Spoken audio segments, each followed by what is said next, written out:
Hello all, this is a reminder that I have chosen to censor the word that is currently appearing on screen as it is a racial slur, and I do not care to have such things appear in my videos. For full context, please see my Secret of the Hunchback review. With that in mind, on to this review. Warm greetings, Code Monkeys, and welcome back to CodedLockFilms. It is time once again for another episode of the Disney Ripoff collection.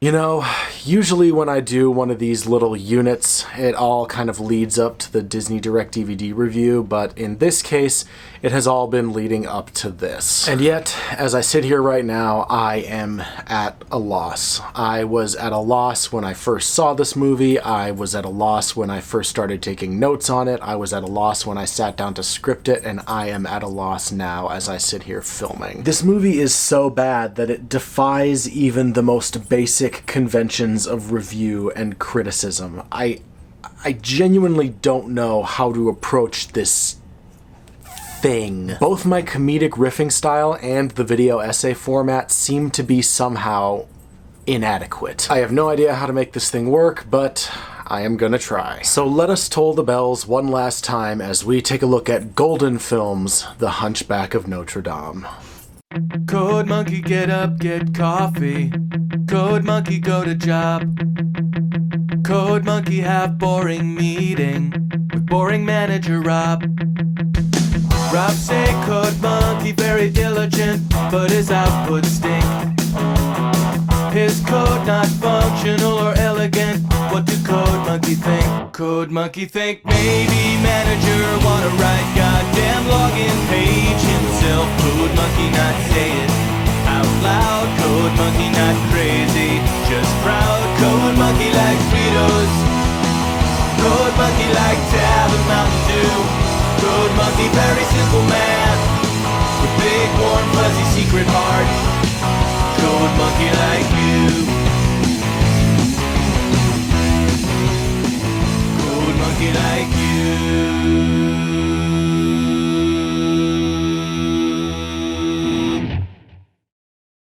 We begin as we often do with a song, and like I said, I'm at a loss.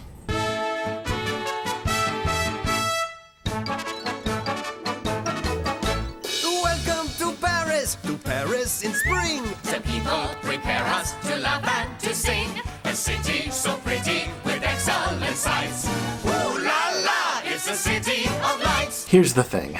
I'm not really a music guy. I can sort of sing, I can barely play an instrument or two, but I know nothing about music theory or composition or arrangement or anything like that. All I can say when I talk about a piece of music is to attempt to express the sense of the raw, visceral, emotional, and mental reaction said music has produced in me. And well... Dance to the music of Paris. Don't you fight the rhythm. Jump right in there with them. Way, way. There is something almost hypnotically mindless about this song. I can feel my brain trying to turn off when I hear this song, as if it was trying to protect itself somehow. And I don't even really know why. Maybe it's the generic bounciness of it, maybe it's the reused animation loops, but this song awakens my inner drooling moron. The first time I watched this movie, even on subsequent viewings, I had to pause and take a break after this song. It is psychologically exhausting in a way I don't even know how to describe. We aren't even 5 minutes in and I'm already completely worn out. I am not going to make it to the end of this movie without help. Which is why I've had Entropy install a new electronic motivator system into my robotic hand. Tell him how it works, Entropy. Happy to. Whoa, what's with the new supersuit? You're not the only one who can embark on a journey of self-improvement, you know. I just happen to look better doing it. Can't even disagree. Want to tell us about the thing? Oh, it's really quite simple. The hand is now hooked up to a neural implant installed at the base of your neck, and I've also created a compact battery disguised as a simple wristband. Each time the implant detects a dip in your mental activity, the hand will draw upon the battery to deliver a small electric shock up your arm to the implant. This simulates the firing of neurons, giving your brain a little kickstart. Perfectly safe and highly efficacious. Don't worry, people. We're gonna get through this thing together. After we finish the song, we see the bells of Notre Dame being rung. I'm sorry, permit me another brief interruption. Are those bell ropes hooked up to the clappers? Yes. Yes, they are. You know, after the Hunchback 2, I actually took the liberty of designing a 20-minute PowerPoint presentation on the physics of how bells actually work, and... No. Okay. Ding dong, ding dong, ding dong. Good morning to you. Good morning to you. The bats are in the belfry.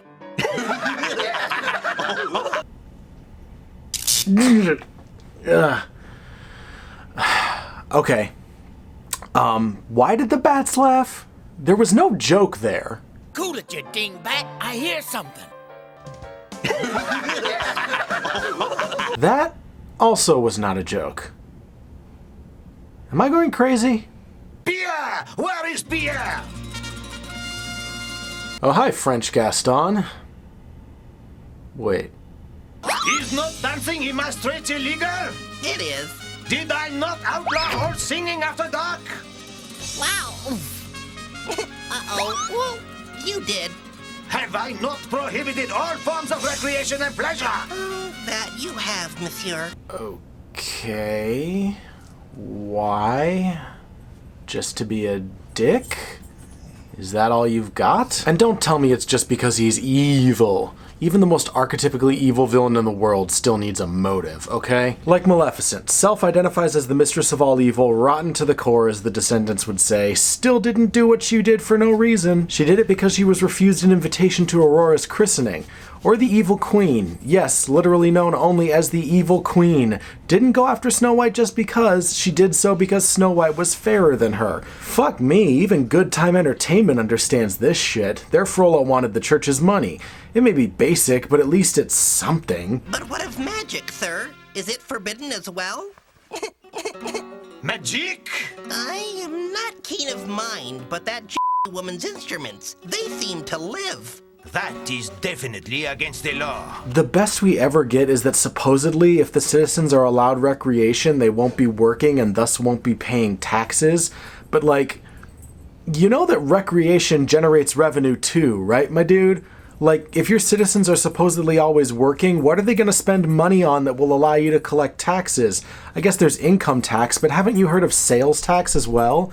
Isn't that a thing too? Look, I know I sound pedantic and nitpicky here, but all I really ask for in a kid's movie is a hero whose arc we can identify with, a villain with a motive that makes sense, and a worthwhile story with a good message. Strike one movie, let's see what else you got. So we cut to Quasimodo watching Melody, yes, Melody, not Esmeralda, they changed it for no reason and it's stupid, performing with these magical instruments of hers. Quaz, where you going? Hey, didn't even give us any breakfast. Be careful, man. Ah, these bats. How are you seeing this all the way from the belfry? And why are you talking to Quasimodo as if he can hear you when he's clearly a very long distance away? Seriously, so much of this movie is taken up by these omnipresent bats commenting on everything like some kind of awful take on Statler and Waldorf. And really, who wants to watch a movie that's constantly being interrupted by some schmuck's commentary? Look, I'm just going to do my best to edit around these bats for the most part. They add absolutely nothing and just make the story hard to follow, so just remember that they exist and they add about 25% more terrible to the story by their presence, and we'll just move on. So Jean-Claude, yeah, that's his name, they changed it for no reason too, there's no Frollo in this, comes to break up the celebration. Melody, we should fly, or flee. Flee or fly, so we're free. So yeah, let's cut away from what's going on to watch the instruments, one of which has such a cartoonishly overdone German accent I can't even understand what it's saying. Hey, get a grip, mein Herren. You look rattled, even for a rattle you do. Also, I'd like to point out that Quasimodo, you know, supposedly the main character of the story, has thus far appeared for maybe 5 seconds tops, and after some pontificating, Jean-Claude tries to take Melody prisoner. Finally, Quasimodo decides to be in the movie and scares everyone off. Melody escapes in the confusion, Quasimodo, vanishes, so that's another 5 seconds or so. And Jean-Claude easily finds Melody again by just following the sound of her music, so what was even the point of her getting away? I don't know, and I don't care. I'm just telling you what happens. Melody then outruns the three on horseback to Notre Dame, and the bats let her in by magically opening the door. Oh, you think I'm bullshitting? You think I'm exaggerating? That's literally what happens. Check it out, dingbats. There's a girl outside. She looks like she's in trouble. Well, let's let her in. Yeah. Oh, look at that, a magic door. There's also a scene that establishes that Quasimodo and Jean-Claude are half-brothers in this version. I'd think of a more elegant way to tell you that, but I refuse to put in more effort than the fucking filmmakers did. After a brief interlude with the bats, Melody meets Quasimodo in the belfry, but he doesn't want to show his face. Go ahead, laugh. I know how I look. I'm a monster. Are you, though? I mean, sure, you've got the hunch, but beyond that, you've just got a slightly awkward haircut, my dude. Everything comes to life around you, Melody. It's as if you were magical. Jesus Christ, that was abrupt.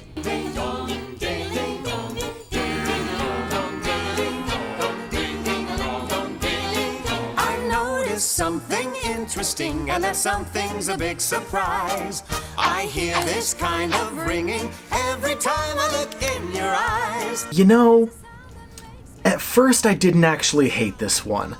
It's catchy enough and it's a fun, upbeat love song for what it is. But then I had to listen to it over and over again through multiple viewings, and each time I did, it got more and more annoying and tedious. Makes a decent first impression, but ultimately it's got no staying power. C'est la vie. Melody then realizes that Jean-Claude has taken her mother hostage, so she goes off on her own while Quasimodo opts to not help in any way. Okay, there's no way of getting this around anymore.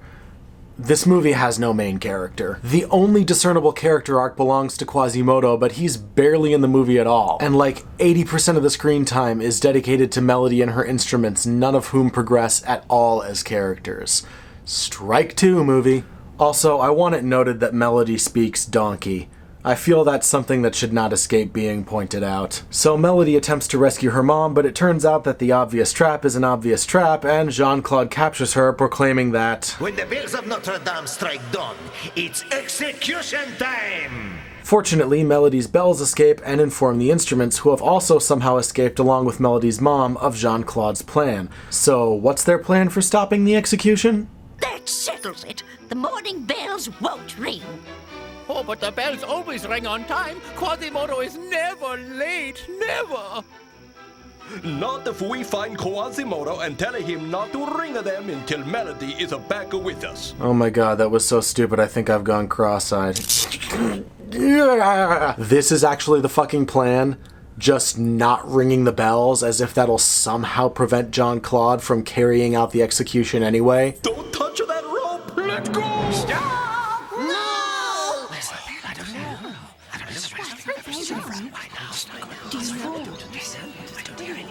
What is going on?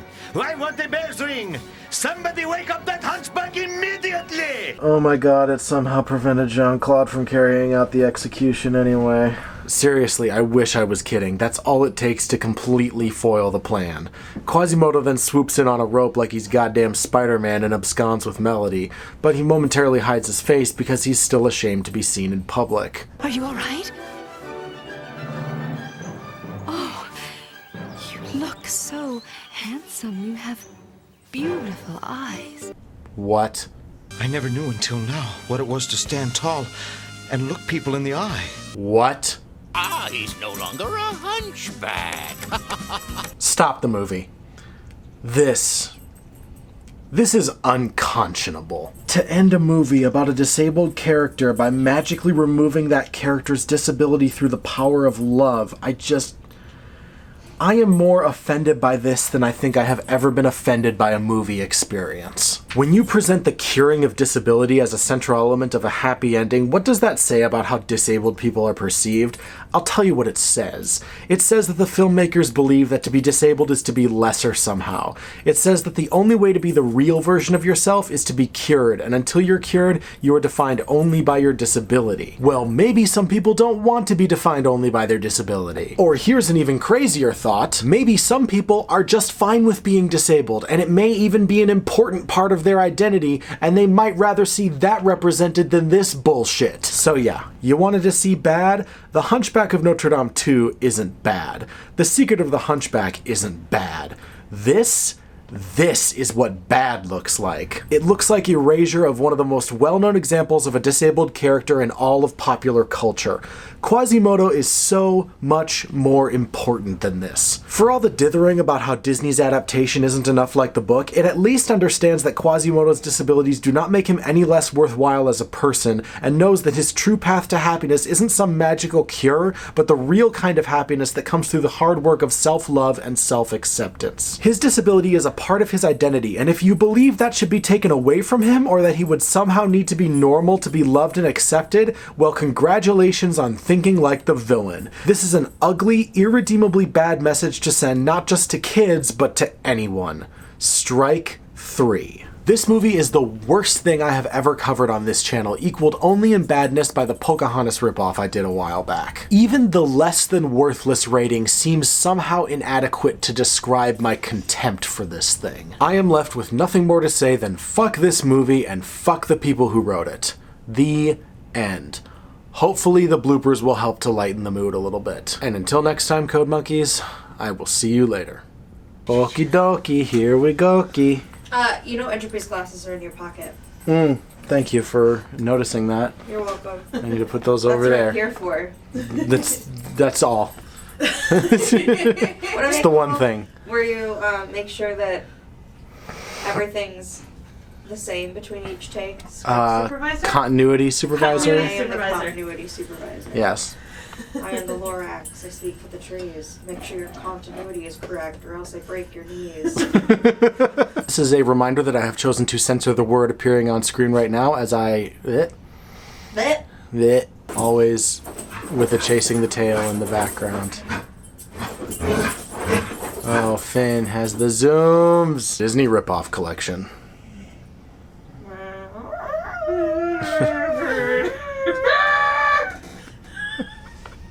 Thank you, you're welcome. Thank you and good night. Hey, usually I have to stretch the outtakes a bit, and I'm going to have plenty to choose from this time. Exhausting in a way I don't even know how to describe.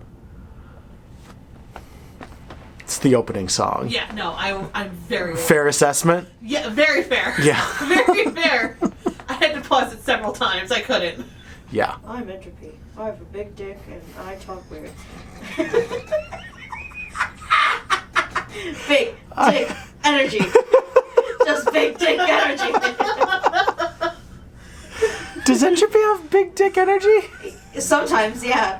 When he just like knows the world is exploding and he's like, not my problem. And he just keeps working on his computer. I'm not completely convinced that he's just not playing Candy Crush on his computer. Oh no, he absolutely is. I totally buy that. Or solitaire, and if he loses, the world explodes. And he's like, well, makes it more interesting. All I can think now is that fucking Avengers. Entropy's probably a Sudoku man. Don't worry, people. We're gonna get through this thing together. I'd prefer not to. I want to go home. Am I going crazy? Yes. Is that all you've got? Oh, Kaylee. Kaylee! Oh, no! Kaylee! Oh no! Kaylee, do you love your daddy? I love you too, Kaylee, but you need to leave the tripod alone, honey. Kaylee, you can't be wagging while the tripod is wiggling and it's... Kaylee, She said, I need you to move. Your voice just makes me so happy. Kaylee. Okay. Why? God damn it, Finn. Tail chase time. Yep. Interesting. It's my turn to really to take. Interesting. Now leave me alone. And don't just tell me it's because he's evil. Every archetypically evil... You messed up. I did mess up. And after some pontificating, John Claude tries to take